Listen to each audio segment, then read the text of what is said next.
Okay.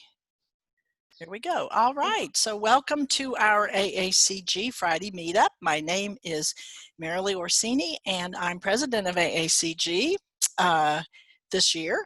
So I want to welcome our guest artist today, Judith Schaechter. I don't think she needs an introduction. Judith, I'm going to let you share your screen and take it away. And I will say to those who have not joined us or who just joined us, Judith is in an area where there are thunderstorms, so we're hoping that we don't have any issues. Hi, everybody. It's really exciting to see you, and it's exciting to see faces and names that I know and some who I don't know. And I don't have your screen shared, so are you going to I haven't screen shared yet. Oh, well, that's why I don't have it. I will. Don't worry. All right. I got you. All right. Very shortly. If you only want to see me, you can move your cursor up to the upper right of the Zoom window and hit speaker view, and maybe you'll see some of my guests.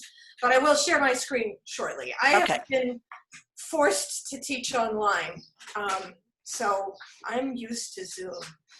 And I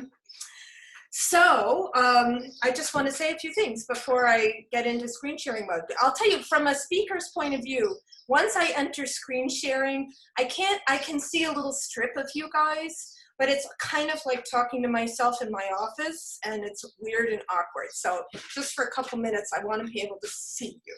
And when maybe later, I will stop screen sharing and see you again. But first, I wanted to thank you so much for inviting me. I really appreciate it. And I want to direct your attention to the Zoom group chat, where I have posted a blog entry, which I did specifically for this. And now I will screen share.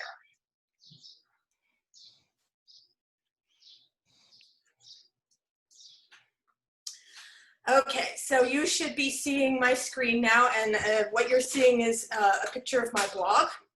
Is that happening? Late breaking news?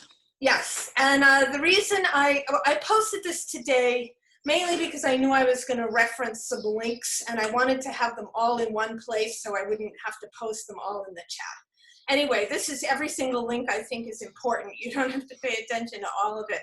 But at the bottom, there are specific links to the Rochester Memorial Art Gallery exhibition, which is a retrospective exhibition of my work that is currently in Rochester, open. It's closed because of the pandemic, but they have, if you scroll to this link here, they have various media, including a virtual version of the exhibition if you're interested. So I just wanted to call your attention to that. And how does one find your blog, Judith? I have put it in the chat. Oh, fabulous. Thank you. Oh, I see now. It's very easy to find my blog. You just have to Google Judith Schaechter blog and it should come up. Okay. And this is really extensive. So if you are, if you decide to stalk me, this will be a helpful resource for you. And really, I just put it up for you guys. The second post is a post I did recently called Ladies of the Pandemic. I've been taking a lot of walks, and ultimately I noticed that my neighborhood has a lot of windows with statuettes in it. So I started photographing them and calling it Ladies of the Pandemic. This is what I call Man Hands Mary. She's got some big hands. Anyway, enough of that. So, can you now see my PowerPoint? I'm looking at, oh, I can see you. Okay, hold on one second. I am going to share the screen again.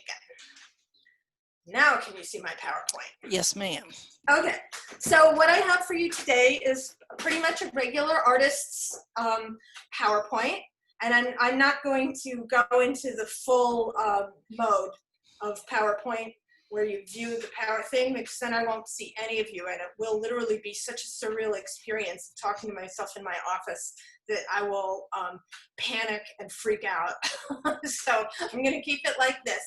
And it's a little shorter than usual, and I would love, if you at any time wish to interrupt and ask a question, I'm fine with that. Oh, I see people are typing into the chat. They just couldn't see your blog for some reason, so not certain why. Did they maybe join late?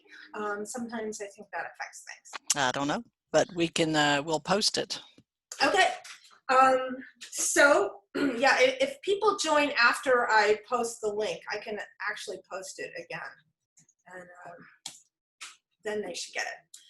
So the PowerPoint is just a standard artist thing, and it starts with my background, and I like to start discussing my family tree. Speaking, if you joined late, you didn't hear me say that my grandfather, Thompson, which is this individual right here, was a geologist for Phillips 66, which is headquartered in Bartlesville, Oklahoma. That is not really part of my talk, but, but I am the result of a mixed marriage. My mother is, well, my mother died in 1988, and she was as waspy as wasps can be, from Oklahoma. And my father is from Milan, Italy, and Ecuador, South America. He's Jewish, and he immigrated during the war to Ecuador. They met because he went to the University of Kansas, where he met my mother. He literally saw The Wizard of Oz the night before he came to the United States. And my mother is a very Dorothy-like person.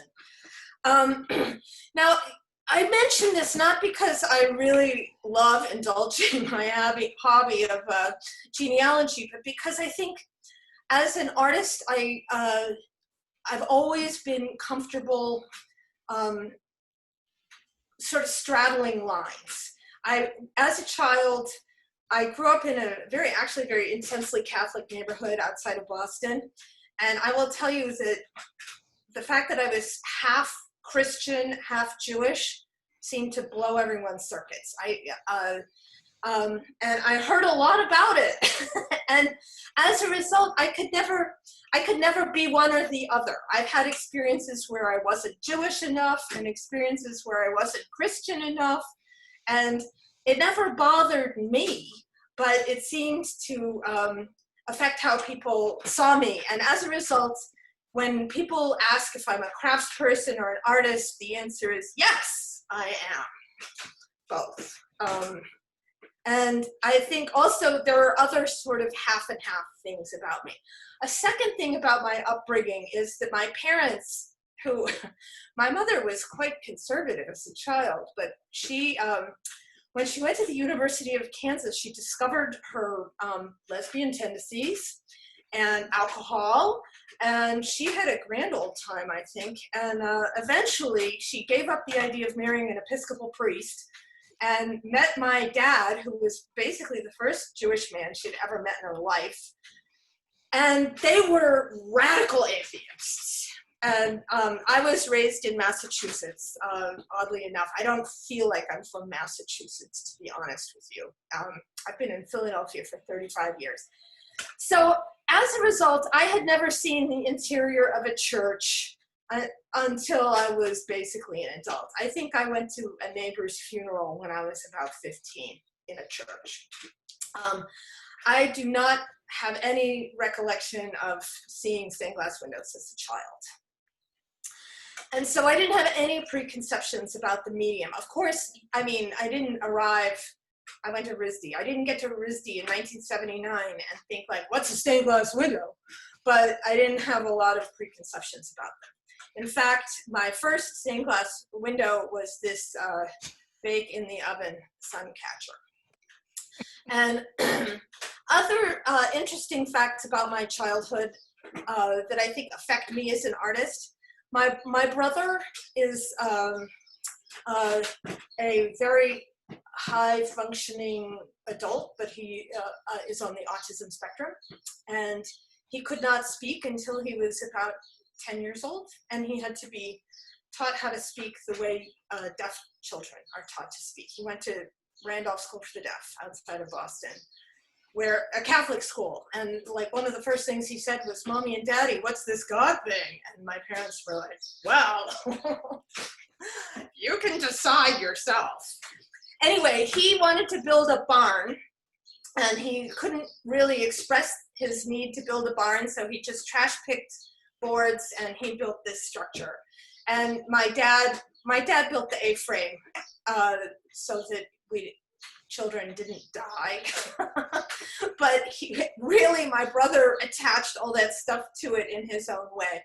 I think it's extraordinary and a testimony to my parents' incredible, wild and crazy liberalness. As soon as my brother could adequately speak, he basically said, "It doesn't look like a barn," so they tore it down and they built this really dreadful, boring shed, which also speaks to my parents' attitude about art, because my dad is a retired scientist and my mother was a social worker. She actually ran a school for autistic children. They didn't know anything about art at all, and so they didn't know that they had a piece of like world-class folk art in the yard, and so they knocked it down. And I'm sure the McAvens who lived here were absolutely delighted. As a child, I just could not fit in. Surprise, surprise. I was a nerd. I was sort of the class clown. I was angry. I was a hot mess. And that sort of thing is what populates our art schools, in case you didn't know. I suspect you had an idea. So I ended up going to art school. Another thing I will say is one of the things that made me into such a nerd who couldn't fit in is my incredible inability to play any sports at all. I am the reason I got excused from volleyball because the gym teacher feared for my life, because everyone knew I would duck 11 times. Throw the ball to little Judy, she will duck. And so I had threats. Anyway, I didn't like high school, so I went to art school, which I loved. Now, the entire time I was a little, from really young to this day, I was an avid doodler. And this is very important to my artistic development, because I don't know how it is in school these days. Maybe there is a more liberal attitude towards students who draw all over their papers instead of write. I didn't get in trouble, but my teachers just begged me to stop doing this. And I never saw the activity of doodling as having any importance. Now, when I went to RISD, I went there to study painting. I had been painting already quite a bit, actually, so there was no reason to assume that I was making a huge mistake, which I was. But I was sort of daunted by the notable history of painting, and I didn't feel like I could contribute much to the dialogue. Meanwhile, I had taken a stained glass elective course simply because I had seen the work in that class. It looked interesting. And I didn't know, whoa, my cat has joined us. I didn't know what to do as a theme for my stained glass windows. So while in painting class, I was attempting to make profound works of art. In stained glass class, I did not associate stained glass with art because I was a total snob. And so I just decided I could do something that was trash, which was my doodles. And this led to my Wizard of Oz moment, where you will remember that in the Wizard of Oz, Dorothy and the Scarecrow and the Tin Man and the Cowardly Lion have gone to this exotic land to seek out the assistance of a wizard who's going to solve their problems.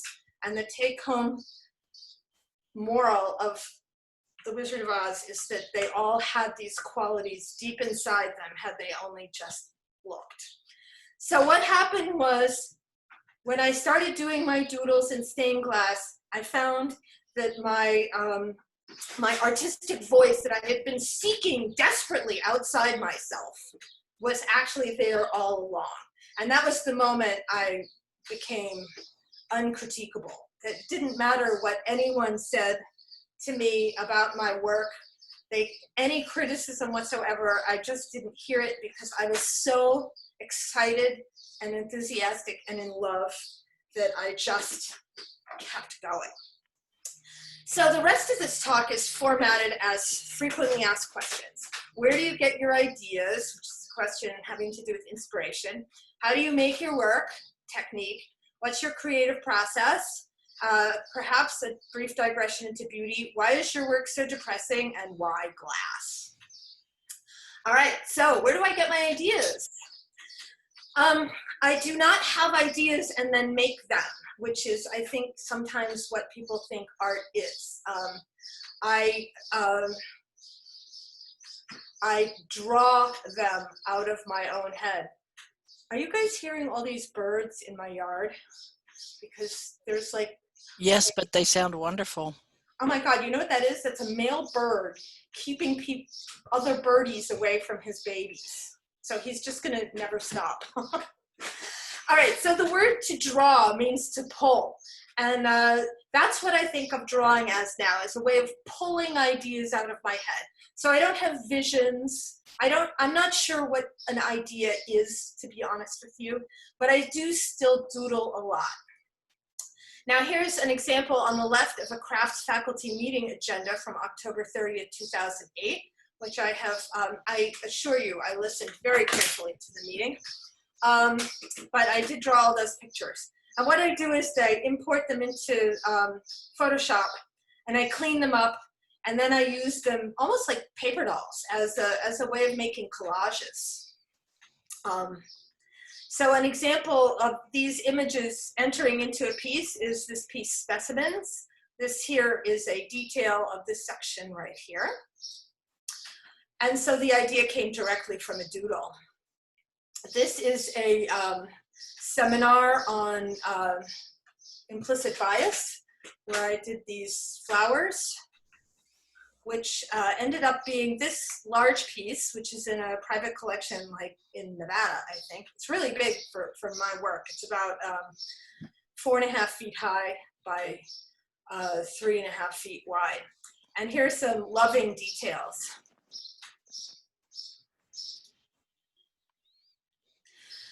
Now, besides from drawing, which I still do, I steal ideas. And so here are some things that you could say. I am an avid internet surfer these days. This is an old piece from before the internet. And I see things, I wish that I had made them myself, so sometimes I just go ahead and do that. This image right here is a piece from Tattersall, England, a church called Holy Trinity. And what I did on the left was I imitated every single cut line, and made a version of that piece. Now, there's a sort of interesting fact about that piece of glass from Tattersall is that it is a post-Cromwell window. Cromwell went around and smashed the windows, and then they reassembled them because presumably they didn't like it when it rained inside the church, and they didn't have a glass board-up service. So they remade a lot of these windows with the shards that were buried in the church cemetery, but they didn't do it the way the windows were originally arranged. So there are these really freaky, it's almost postmodern collages. Check out the words or sideways and stuff like that. This is a piece which I ripped off from this piece of Russian lubak. That is a form of folk cartoons from Russia. I don't know what this cartoon is intended to represent other than a cat in a sled being led by mice, but I did it to memorialize my cat, Dee Dee. And then another sort of version of stealing ideas is that they get cross-pollinated. I discovered this journal on the internet, you know, basically every single cover of this World War I journal. And I found a lot of the images in that to be really inspiring. And I kept on turning all the men into women. I had decided I went through this weird phase where I only read about the American Civil War. And we were at war in Iraq the first time. And so I wanted to do a piece about how women tend to sacrifice their sons. I mean, there are, of course, plenty of female soldiers, but I wanted to do a piece specifically about how women lose their children in war. And this on the left is the piece I designed based on this journal cover. I also am an avid collector of images from the internet, and I have skull piles is one of my folder headings. Now what happened was I did not make this piece at all. I made this piece, and this piece was donated by Helen Drutt to the Hermitage, so if you actually want to see it, you have to go to Russia. And I made a separate piece, which is this one. Just an interesting side note, the drawing here of the skulls, I learned 3D computer modeling, and I modeled my own skull piles so that I would have a reference to draw from.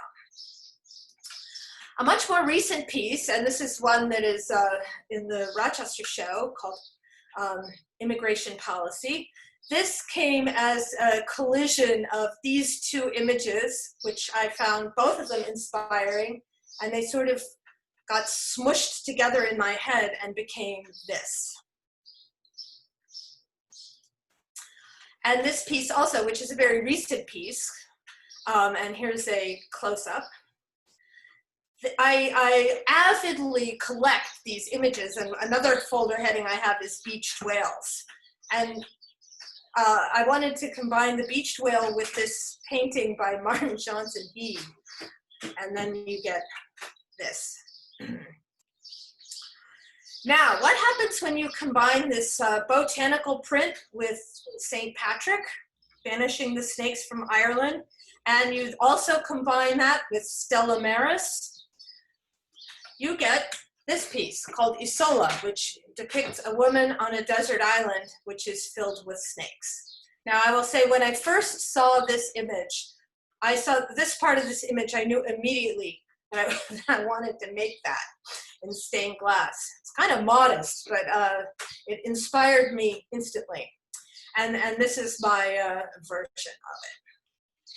Judith, as you're showing these works, are there any that are available, or are they in private collections? Are they in museums?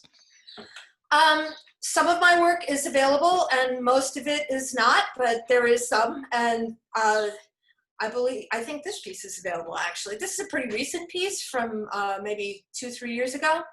It's funny, I made this figure and I really struggled with the figure. It literally took me years. I don't work from beginning to end and then move on to the next piece. So she existed in various different forms, and then I would just stick her in a Tupperware bin, and I couldn't figure out what to do with her. And I really struggled, but I'm so happy with the results. I don't think that I have done a better human figures than this. And she's, as for, I wasn't intending to get to the meanings of the pieces yet. And when I say meanings, I don't know what the meanings of the piece are to you. And this is just what they mean to me, which not be of too much consequence, really. I'm just another person. But I wanted to sort of, well, I am obsessed with images of people on desert islands. I think it's weird. I mean, I guess I feel like, let's take the pandemic, for example. I have been preparing my entire life for this pandemic. I wouldn't know it was a pandemic if people weren't upset about disease, which is horrible. But I like to be alone all the time. And so a little desert island like that doesn't seem like such a bad thing to me. Anyway, so then I will segue into my third source of inspiration, which is I am very inspired by stained glass and stained glass technique, stained glass history, anything stained glass. You know, I used to be married, some of you know that, and I remember my ex-husband saying to me, wow, you really hate stained glass. And I think we should have probably divorced that day. That was not a good sign. I mean, I probably talk like I hate stained glass, but that actually is a sign of how much I love it, which means he just didn't get me as a person. I realize that's a little complicated. Anyway, I was delighted to render these glass vessel forms in stained glass, and here's a picture of them separate. So I'm segueing into a discussion of my technique. So the right-hand column here is these pieces which are comprised of a red and a blue layer and nothing else. You put them one on top of the other and this image appears like magic. Or it doesn't seem like magic to me, but it might seem like magic if you haven't done it for 40 years. And so each one is just another version of that. So, and another point I want to make about being inspired by the glass, this piece is called Anchoress, and it just sold to a private client who is donating it directly to the Minneapolis Art Museum. So it will be there as soon as art shipping starts happening again. It's actually in my living room. So the point I want to make about this piece is that this top section here was incredibly spontaneous and improvised. This was the drawing that I was working from, and that is all the information I had.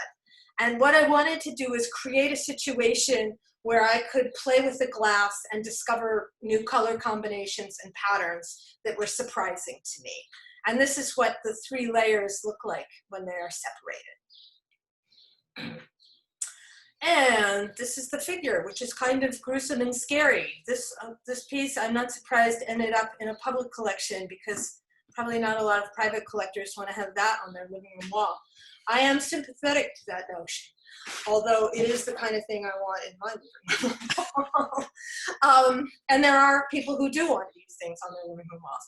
Anyway, this is a depiction of an anchorite. Anchorites were monks and female monkesses who literally volunteered to get boarded up into the walls of the church for spiritual purposes.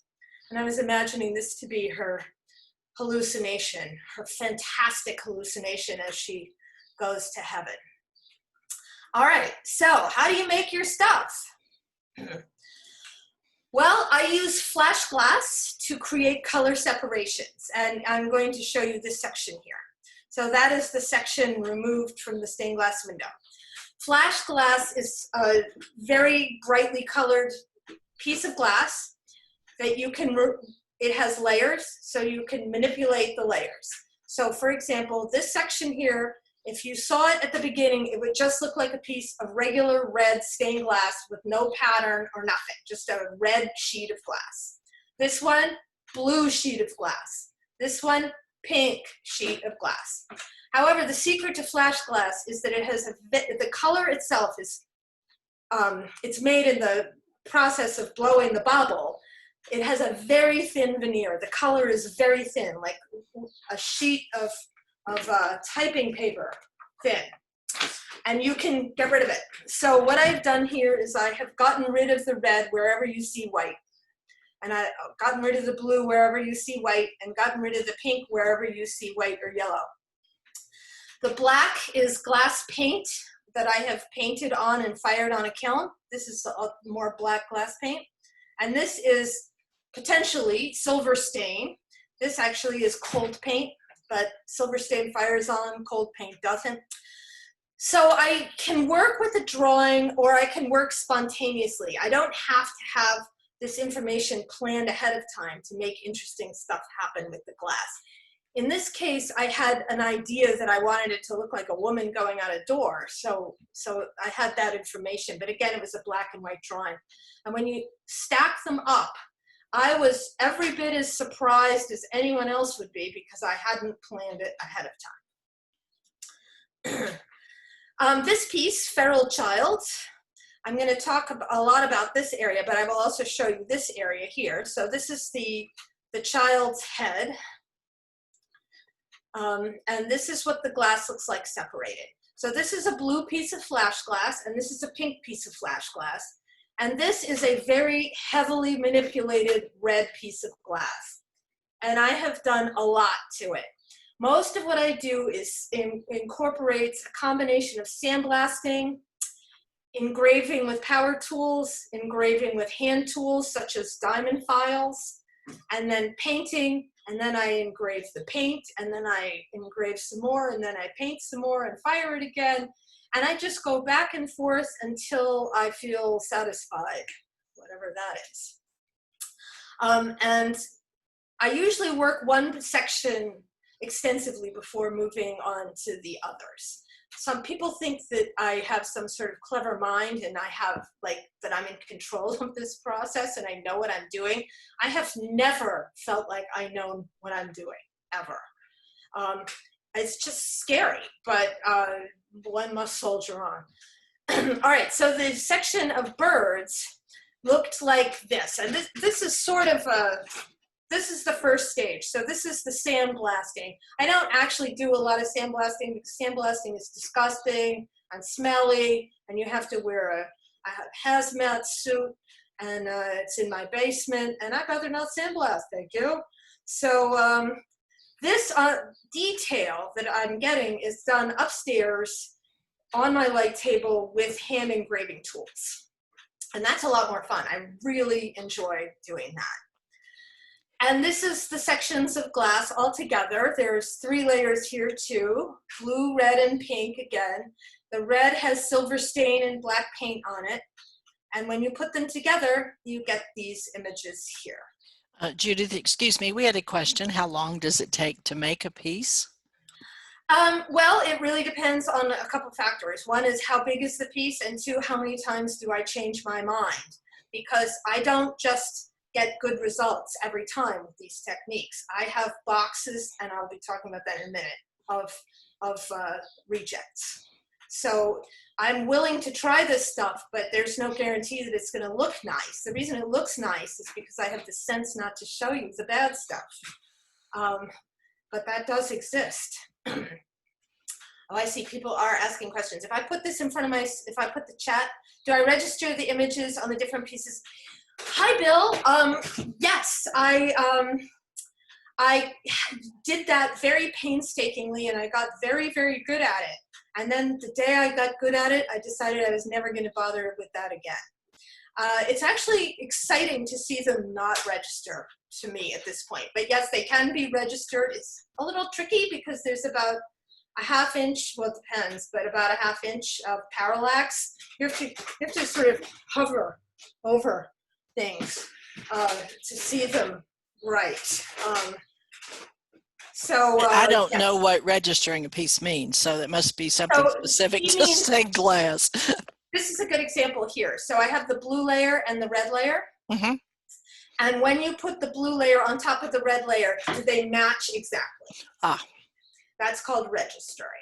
And that's in printmaking, when you do color separations, they have those little things that look like bullseyes. Those are called register marks. Now you know. Thank you. So when you see it on your cereal box, you'll know some graphic designer stuff that there. So this piece, which is called New Ghost, I am going to talk a little bit more in detail about the engraving technique. But first, I just want to show you, this is engraved. This is the bottom section of the piece. It happens to be Berlin. Although actually I have been to Berlin, and I was in Berlin before the wall fell, and that is personally significant to me. I actually just chose this image because it was a honking big JPEG, and that's what I needed. But all right, so here is the various stages of engraving this piece of glass. So this, as you can see from the background, so this is 1, 2, and 3. This was just a piece of gorgeous blue glass. This glass is so pretty. And the blue is very, very amenable to hand engraving and filing. It does magical, beautiful things in terms of tones and rendering volume sensuously. So what I did was I sandblasted a mere silhouette. There was no white coming through at all. It really wouldn't have looked like anything to photograph that, because it was blue on blue, but the part that was sandblasted felt frosted, and the part that isn't sandblasted was still beautiful transparent glass. So then, as you can kind of see, I went into it with a magic marker and transferred my drawing onto the glass. So that I wanted to be precise with the drawing. And then I use a combination of things that would remind you of dentist drills, because they basically are dentist drills. In fact, Tim Tate, I don't know if you're still there, but I saw you in the list of people. Tim turned me on to a type of hand drill called a Proxon tool, which could be very helpful in this process. But I have 3 different kinds of power drills. And all of that is to set it up so that I can use a 3M diamond file, which is not plugged in at all. It looks like a emery board for your fingernails, except that instead of emery, it has a diamond surface. And then I just scratch the glass like this for hours. And I remember, I'll tell you a little story. I was showing a student this, and the student was like, "Do you enjoy doing that?" And I was like, "Yeah, I do. It's really fun." Okay, how thick is each layer of flash glass? Well, a piece of flash glass is a normal thickness of glass, although it's hand blown, so there can be variation. The flash layer itself is also variable, depending on how dark it is. The thinner, the better for hand engraving, because I would say about 1 inch of this can take, an hour. It's a long time, and you have to use all your might to do it. You will develop strange arms like Popeye, because you'll have freaky muscles where you don't even want them. Do I usually start out with a drawing of the major images on the glass? Yes, I usually start out with a drawing of the figure, and then I transfer it onto the glass. But the other stuff, like the patterns and stuff, is more spontaneous. I'm still talking about technique. This is a piece called Waiting Room, and this one is almost all painted. And the way I painted it was I also sandblasted a silhouette, and then I rubbed paint into the frosted area. It will only stick. It doesn't stick to the slick glass. And then I painted the lines onto the drawing, and then I fired it. And then I started working into it, going back and forth between engraving and adding paint and firing, engraving, adding paint, firing, until I had an image that I was satisfied with. Here's a picture of one of the drills that I use to drill the glass. The backgrounds, these weird bubbly textures, they're actually a very old technique. They used to do it even in medieval glass, where you lay down what's called a mat. It's just a sort of a gray tone of paint, and you squirt it with a water bottle, or you could flip like a toothbrush.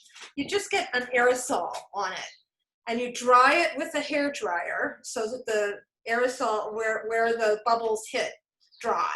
And then you brush it off, and these weird psychedelic bubbles emerge. It's so cool. All right, so in terms of creative process, I did already mention that one of the things I do is I edit like crazy, and a lot of stuff ends up in these boxes. I have been known to make pieces twice. I used to really get angry with myself because it's costly to do this, and I felt like as the artist I should have some sort of a clue about what the piece should look like, until I literally woke up one day and thought, I don't know why I should have a clue. I'm not psychic. I genuinely don't have a clue what this stuff is supposed to look like, and I am okay with that. So I'm just working my way through these ideas. I like to pass the cost on to the customer. I say that. Here's a piece I made 4 times. I only finished it 3 times. And this one I finished and was able to sell as a study. And this is the final one here, which it's in the exhibition, and it's in the collection of Corning. But these 2 ended up in the trash can, or in those boxes. It was just, yeah. Judith, excuse me, we had a question from Robin Levine about what paint you use. Mm-hmm. It doesn't matter how many times you refire the sheets of glass. It won't melt the glass unless you go over, say, 1300 degrees, 1400 degrees.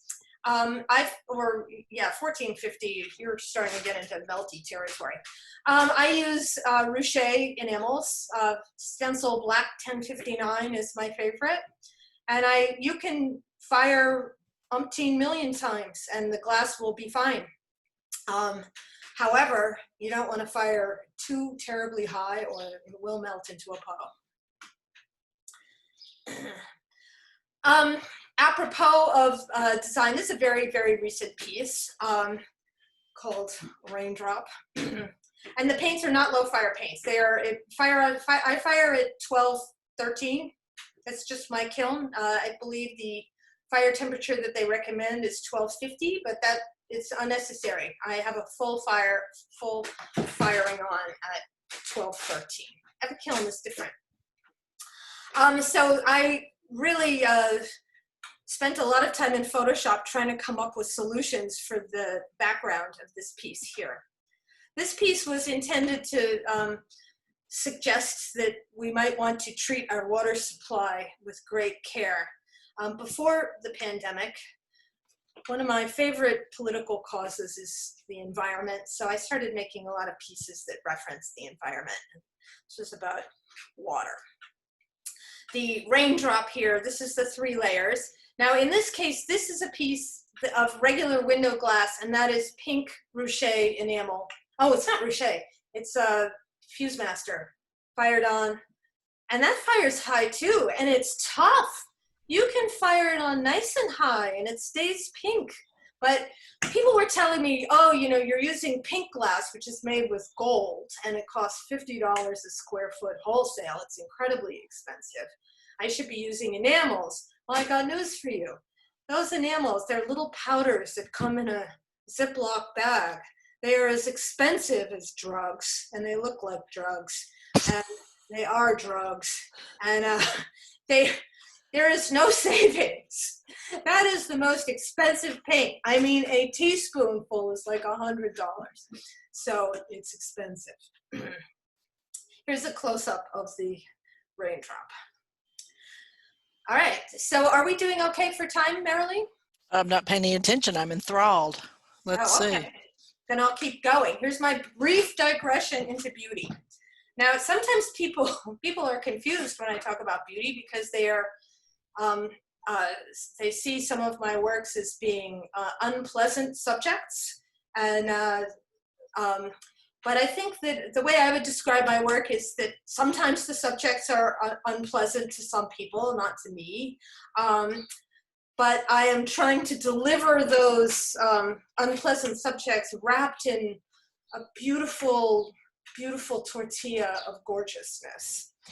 I have for a long time taught modules at University of the Arts and Pennsylvania Academy on beauty. And it has come to my attention that we really have a lot of difficulty discussing and understanding beauty in art because we don't understand if it should be good for us like spinach or good for us like candy. And people don't like it to be good for us like candy because candy is going to rot your teeth and make your mind go flabby. But it's very important to me. I will say, as a little girl, I felt and was teased for being ugly. And I remember being in college, and I remember thinking out loud to myself that if I couldn't be pretty, I could make gorgeous works of art that would seduce people instead. And this is this crazy thing. See, I'm much more confident and I care. Thank God for menopause. I don't care anymore. But I couldn't possibly have gone to annaface.com and analyzed my own face when I was younger because I was so worried about this. I was shocked to find out that I actually come out as a 5.35. That to me was excellent news. I'm sure most people want to be a 10, but I was like, well, that's pretty good. I'm over 5. So anyway, so beauty has been very important element of my work, even when I was younger and it wasn't so pretty. And this is just a selection of some of my works that I consider to be beautiful. I also think one of the things that's interesting about beauty in the arts is that it's not that hard to win an argument, if that's your game, where you convince people that beauty is important, but you cannot win an argument where you try to convince people that prettiness is important, because prettiness, first of all, it's probably too female, and it's too frivolous. And I think that's where the rubber hits the road with this argument. So my new papers are going to concern prettiness and why it's not public enemy number one. So this is recent work, and this is really recent work. This is from, I don't know. When I say really recent, I mean within the past couple years, but this is from earlier, like last, a few months ago. And I did not realize this at the time, but I showed it on Facebook, and an art critic, actually, Judith Stein, said, "Oh, it's an image of Danae." I was like, well, who's Danae? So I Googled it, and Danae was the recipient of a literal golden shower, where some god showered her with gold coins from the sky in order to be her partner. I also found out, I don't know if you can tell, but a bird is barfing this bouquet, that when a bird really likes you, it barfs on you. I didn't know that when I made the piece, but they are trying to feed you. All right, so Judith, why is your work so depressing? All right. I have never seen any depressing artwork in my life. Never, ever, ever have I seen it. I can't imagine why anyone would want to look at anything depressing.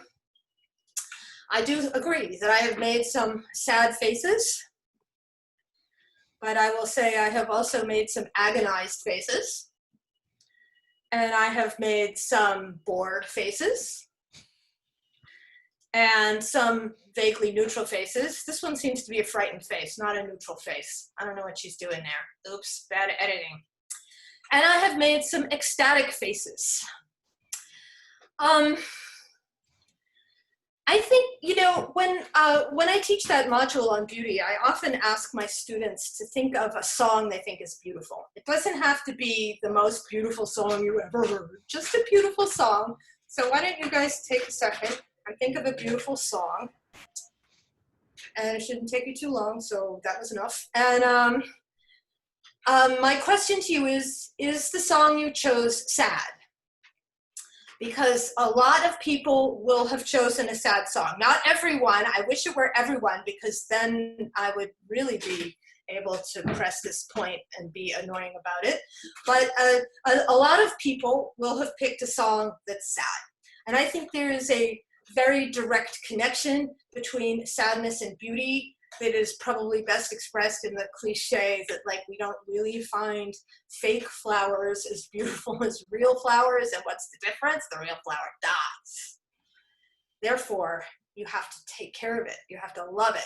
You have to tend to it and water it and be good to it. You can be evil to a plastic flower and it will stay the same.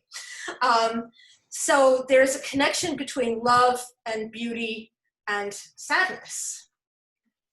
I also very much believe in very simple third grade philosophies, such as a spoonful of sugar helps the medicine go down. And I really genuinely believe that, for me, art is like a sewage treatment plant. My job as an artist is to take in bad energy and convert it into something that you can eat, for lack of a better description. And I think this is a good example. This is a piece called Murdered Animal. I actually sold, and I couldn't believe a piece named Murdered Animal could possibly sell. But it sold, and to me, this is a particularly poignant, sad, disturbing piece, as was the drowning dog piece that I showed before. And The thought of an animal being hurt is about the saddest thing I can come up with. This was the photographic reference for that piece. This is my cat Susie, Susie with an X. Susie died of stomach cancer, and I used her as the model to make the engraving, but I turned her into a lion. She was a very sweet cat.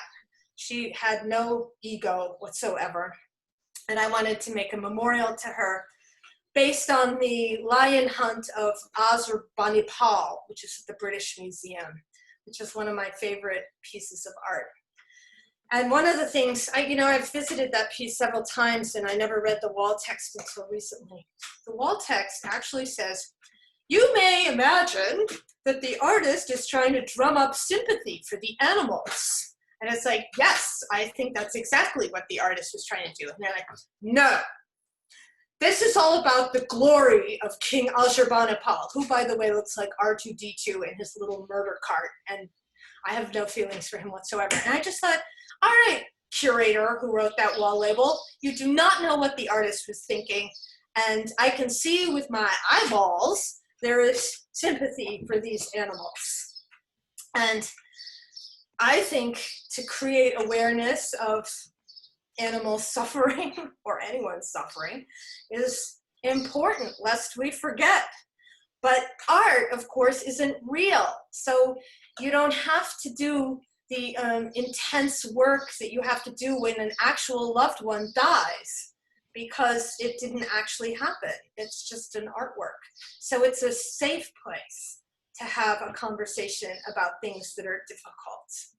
And so that's why I think there is value in making what some people find depressing. And I understand my art is not for everyone. Okay, so Judith, why do you use glass? All right, I did show you this slide before of Sainte-Chapelle in France. When I heard that Notre Dame burned down, do you know what I thought? I thought, oh, thank God it wasn't Sainte-Chapelle. Because Sainte-Chapelle is the most amazing stained glass installation in the history of art. So why would anyone get involved in stained glass when it is a medium that has gone from this to this in our time?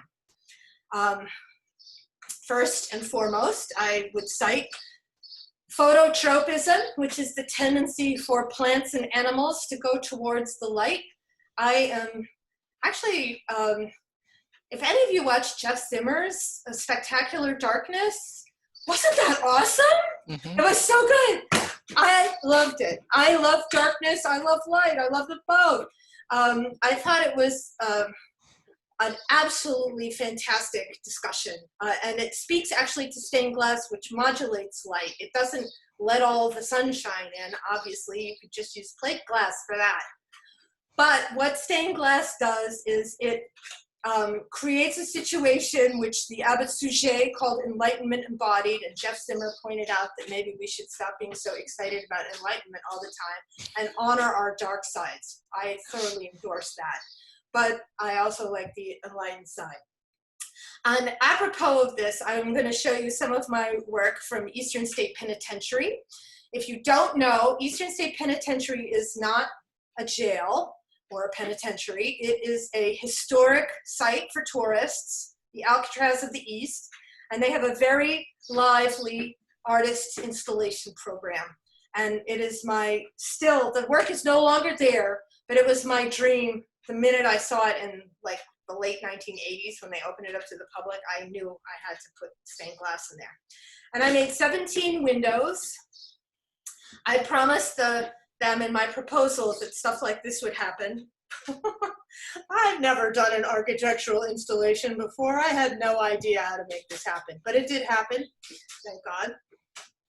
And this is the large piece, The Battle of Carnival and Lent, which I wasn't even going to make. Here's the studio shot of that. Whoopsie-daisy.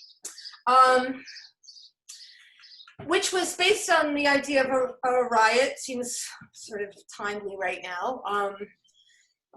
It was based on the idea of this painting as well, which is The Battle of Carnival and Lent by Peter Bruegel, which I understand as to be a painting about sort of good versus evil. Now, when I was making my sketches, I did have sketches for this one.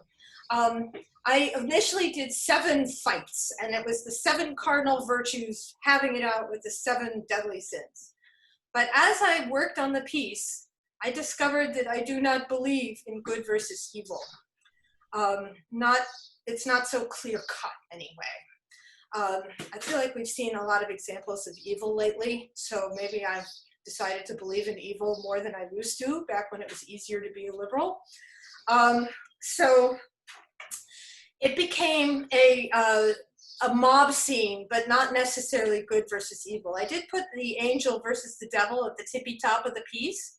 That's right up there. And that piece is sort of the capstone of the Rochester exhibition. Rochester acquired this piece and basically organized the retrospective around it. All right, so now I just have some pictures of what I'm working on now. This is not together. This is a photograph of a very large piece that's in my studio. All the parts are finished in glass, and they're even copper foiled together, but they are not soldered into one matrix. And it will be about 5 feet tall by 4 feet wide. And I will show you some loving close-ups so you get the idea.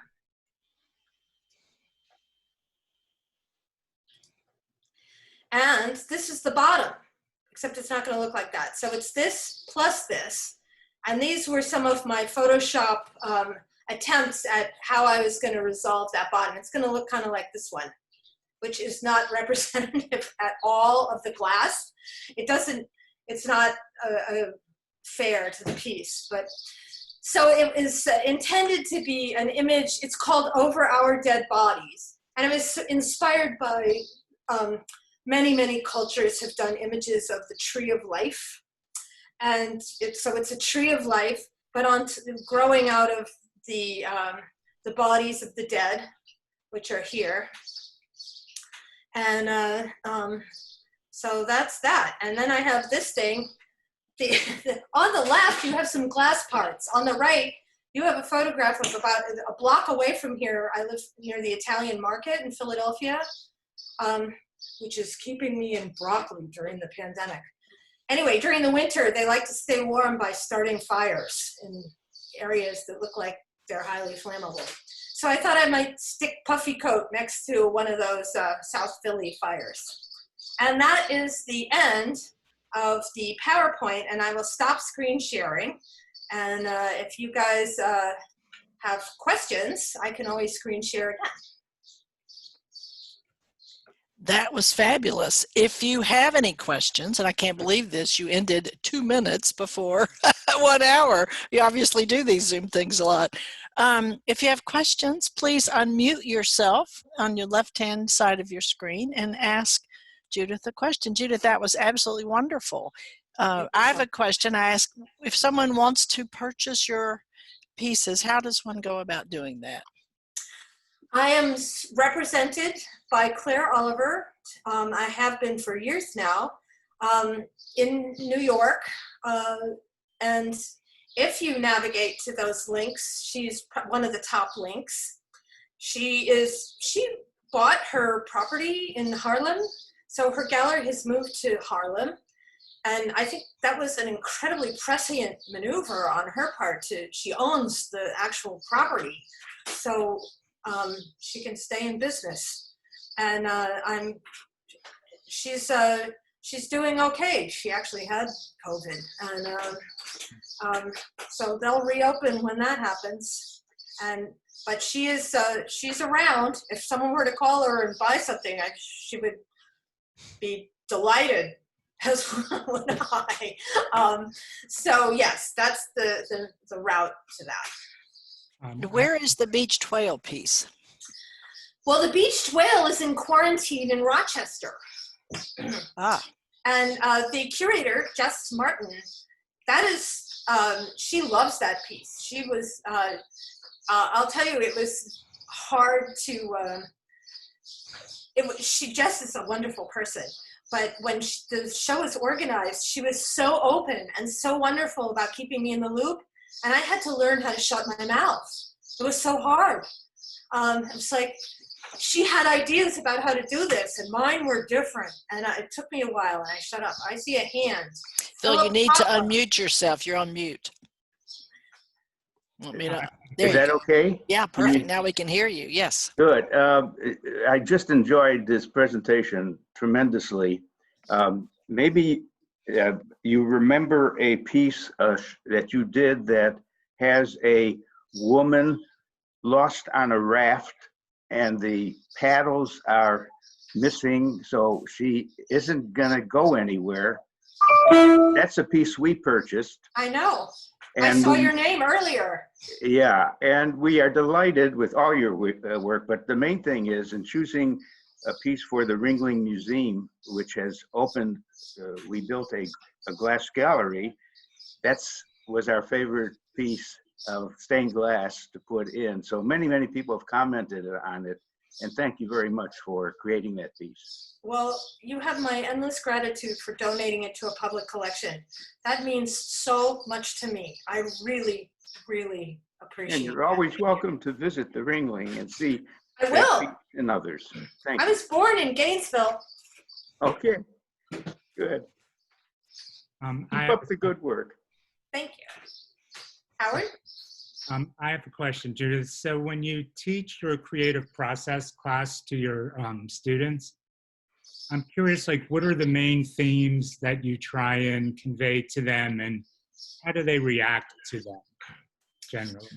Well, first of all, I teach two classes you might be talking about. One, I teach stained glass at University of the Arts. And I will tell you that we had a Zoom meeting yesterday where we were told that our department was deactivated. Oh, my. We still have students. This is not a surprise. It is heartbreakingly sad. So I don't know if I teach stained glass anymore. I guess I'll be doing a lot more summer workshops. But I also teach a seminar class, which is a reading and writing class to master's students at Pennsylvania Academy called Creativity and Inspiration. So are you asking specifically about stained glass, or are you asking? Oh, I think more the whole idea of creativity and, to try and give these students some sense of what to do or where to find it, or not worry so much about it, that they have it. Wow. Well, the course is, I was allowed to design the course myself, and it is 15 weeks. The first week is introductions, and the last week is goodbye. So it's 13 weeks of content. That's a lot. And we start out with, I basically come up with a different lesson for each week. And it starts out sort of easy. Like, we talk about creativity throughout history. Like, the ancient Romans believed that a genius was an angel that lived in the wall. And that's not right, but it's kind of close. And then we have a module on child development, also stolen from captions I've seen on the internet and no actual knowledge on my part. And then we work up to more ephemeral topics. So there is a whole week on roadblocks and inhibitions, which, wouldn't you know it, was canceled by the pandemic. Right. And when we got back, I couldn't do it because it just felt so negative. Now, I've run the course for 6 years. I've done it every other year, and I'll go back to it in the future, assuming that job still exists. I think there are a lot of ways of tricking yourself, but Harold and Myra Weiss, you have a phone that is loud. So when we talk about inspiration, that's when it gets really tricky, because I'm not sure what that is, and I actually have a blog post going up about that really soon. So I'm not afraid to talk about any of this stuff with them, and they have to do readings, and the readings have to be semi-intelligent. Next year, I think they're going to be reading an essay by Nabokov on inspiration. So there's lots of discussion, I guess, throughout that whole time. You build a bond, and they're. Well, then I had them do weird exercises. You know, the pandemic made me, and because the class was on Zoom, obviously, it made me think of things. I was more creative with them, this course. We had a Zoom costume party. We had an exercise where this was total spur of the moment. One day I said, okay, we are going to, next week, I want you to make a terrible, terrible piece of art, and there will be a reward for the worst one. And it was really hard. They had a hard time doing it. It was great. They thought so much about it. I did not anticipate that. And what I did as a reward for them was I gave them like a 10-minute break, and then in Photoshop, I had taken screen snaps of their faces, the winners on Zoom, and I put the poopy emoticon on them as a crown and showed it to them. That's So, good. and no feelings were hurt because we picked the people who intentionally made stupid things. So. And let me answer Sharon Carmazan's question. I'm recording this and I'm going to stop it in a minute, but then I upload it to YouTube. So you can go to the Art Alliance for Contemporary Glass channel on YouTube. While you're there, subscribe, and that would be helpful. And then this will be posted. It takes a while for it to convert. And so you should be able to find it on YouTube. Judith, that's Larry Seabrack. Did you, Hi, Larry. I got on about 10 minutes late. Did you mention the extended schedule of the retrospective? No, I'm delighted to say that they have extended it. However, they did not ask the pandemic if it would kindly not come back. So I don't know if extending it will actually mean it will reopen, but it will stay in Rochester until the end of September. I'm not sure the exact date. It will travel to Toledo and open on October 2nd if we are allowed to. You have no idea. I wouldn't tell anyone about my exhibition for the longest time because I was afraid something bad would happen. My therapist is getting rich from me talking about this. So something bad happened. So it should be extended in Toledo, and then it is opening in Des Moines in 2021 when none of us dare think about 2021. So no clue.